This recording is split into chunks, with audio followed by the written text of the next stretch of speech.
Welcome to the best of first-person episodes from Phantoms and Monsters. Please like, subscribe, and hit the bell icon so you'll be notified of all future uploads.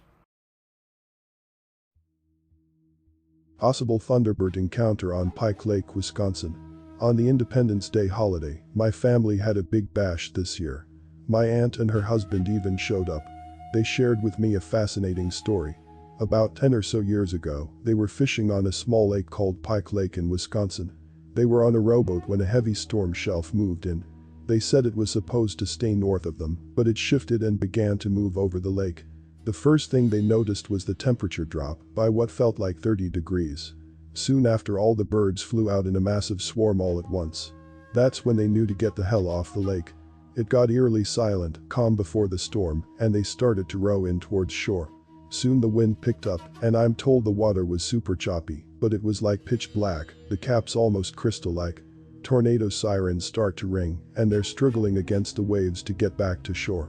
Luckily, the owner of the resort they were staying at happened to be nearby to help pull them into safety. The sky goes green, and a tornado touched down about 5 miles east from them.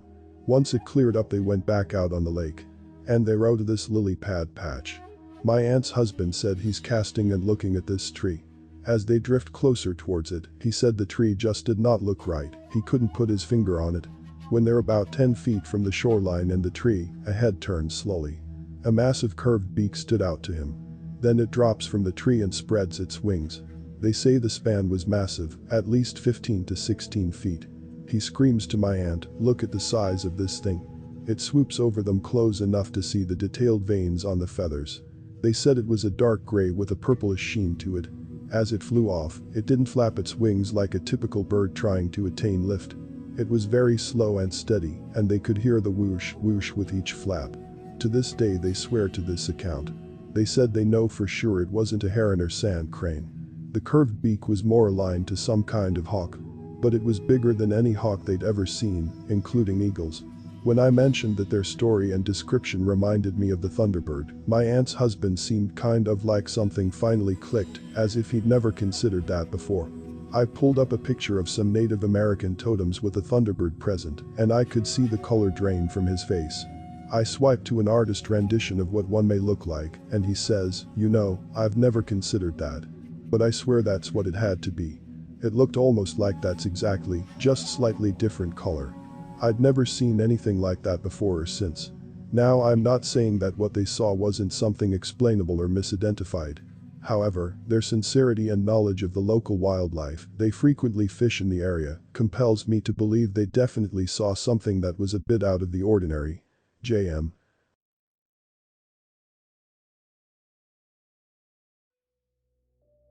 Huge bird sighting, New Kent County, Virginia.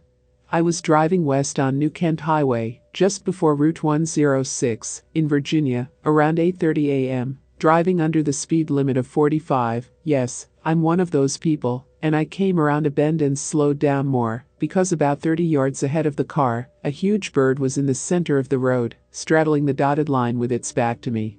New Kent is basically a swamp with islands of high ground. Because of the terrain, housing properties are kind of jammed together on high ground, with lots and lots of alternating hill, steep ravine, wooded land of the swampy kind between. We have all kinds of big birds in our area. Bald eagles, ospreys, herons, turkey vultures, all kinds of hawks, wild turkeys, several kinds of geese, etc. So seeing a bird in the road is no real surprise. What made me stop the car 12 foot away from it was the fact the dang thing's head was taller than my hood.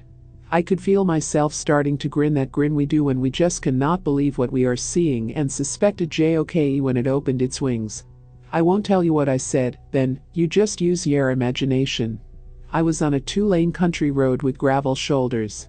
This thing's wingtips were touching gravel on both sides with 2 slow motion swoops. My window was down, radio off, and I actually heard its wings pushing the air. It did make a slow swash whoop sound. It was up and blotting out everything else in my windshield, bank left on a wingtip, literally completely vertical with a full view with the whole back of its body, and glided into the woods between the trees.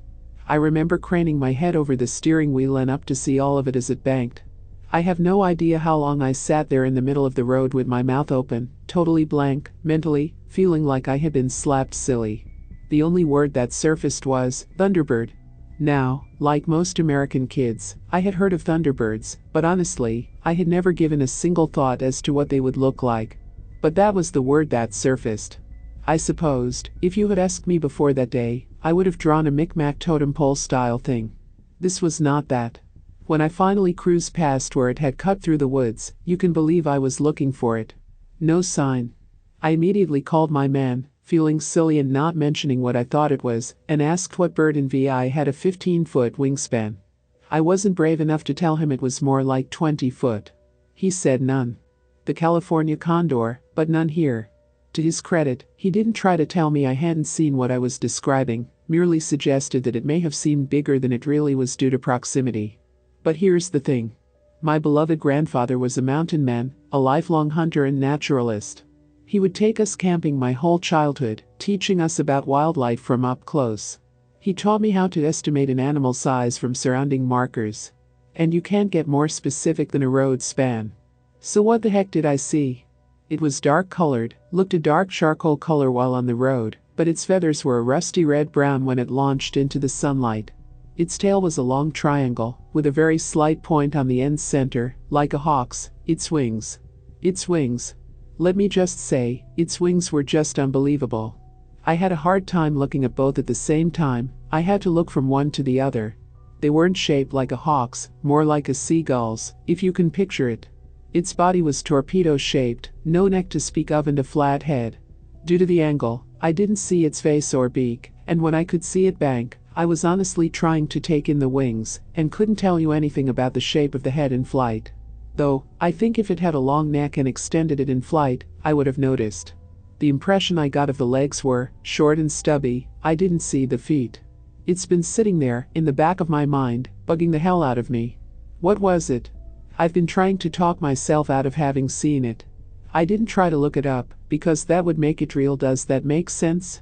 Tonight, I finally decided to try a search online.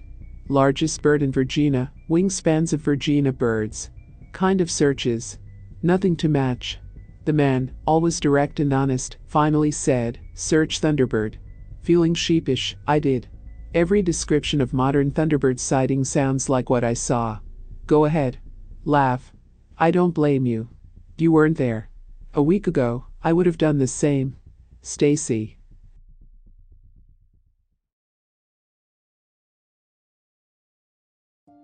Gargantuan Cryptid Bird Encounter.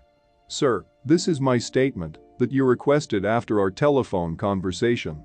On Monday, December 15th at 6:45 p.m., dark, I was traveling on the airport road near the New Kent County Airport.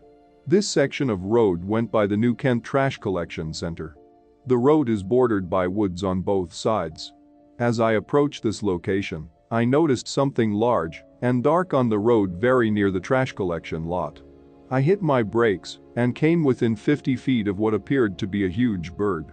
Like I told you on the telephone, when I say huge, I mean something of unbelievable size. First of all, it had the overall shape of an eagle. It definitely had talons which were lighter in color. It also had beak which seemed too large and long for its face. The overall color was dark, I'd say black. The height was at least 8 foot, probably more as it bobbed up and down. It may have been eating something when I approached it. Its head moved toward the direction of my car and made a grunting sound. It turned away from me, and the long tail with feathers swung around in my direction. The wings, which extended across the road, unfurled as it lifted off the surface. The wings were massive, but like I said, reached past the width of the road. I told you 25 feet on the telephone. I still believe that is a correct estimate. I searched monster birds and found your telephone number and email. I looked at different images of eagles and hawks online, but there was nothing that closely resembled this bird. Thanks for talking to me. JD.